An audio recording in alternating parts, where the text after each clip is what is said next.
Hey folks, I have a really cool repair project to show you. This is called a Tiple, or a Tiple. There is like a Colombian version of this and a Puerto Rican version of this, but this is like the American style instrument. What it basically is that Martin around 1919 took a tenor-sized ukulele body and put 12 steel strings on it and tuned it basically like a kind of ukulele, and that's what this is. This is not a Martin. It's probably made in Chicago by either Regal or Harmony. I can't really tell them apart, and there's no markings in it. And I don't think this one comes from like the earliest part of the Tiple craze. I think it's more probably late 30s, early 40s.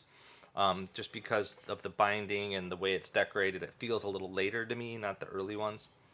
But anyway, this one, typically what they're strung up as is there's 2 strings here, 3 strings here, 3 strings here, and 2 strings here for G, C, E, A. So 10 strings total.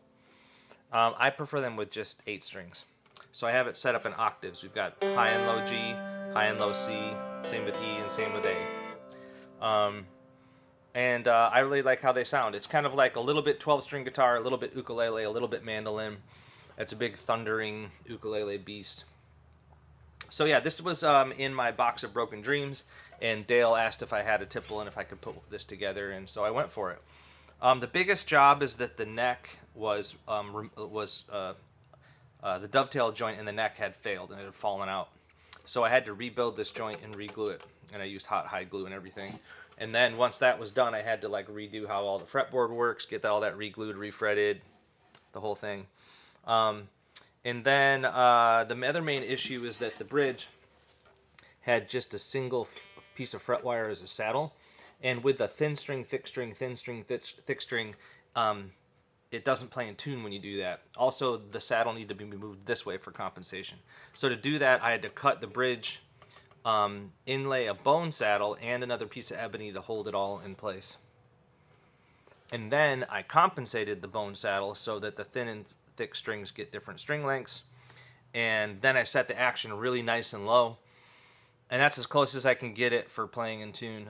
And there's still, still with a 10-string instrument like this, you spend a fair amount of time tuning, and that's okay. Yeah, and so the tuning machines also, there are these old-style open gear machines. I took it apart, cleaned all the metal and grease and grime, repaired it all, put it back together, and lubricated them, and they work good. But I'll give you a tip for these old open gear tuning machines. Because of the backlash in the gears, even on a new set, these kind of tuners work best tuning up from below to like keep the tension and pitch on the screw, because then if you try to loosen it, usually the loosening it like slips a little bit and goes weird. So you always go tune up from below to get to your pitch, and then these old tuners are good to go.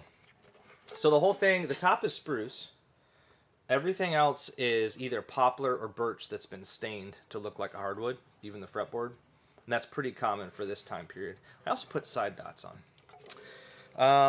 Yeah, and I didn't do a lot of finish work, but I had to restain and finish the bridge as I worked on it, and then I just got beeswax and oil and all the bare wood so it was protected, and then I just kind of leave it. So.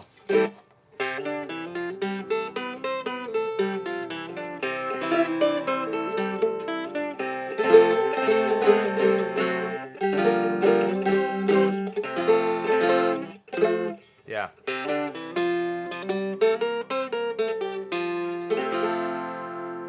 Really fun.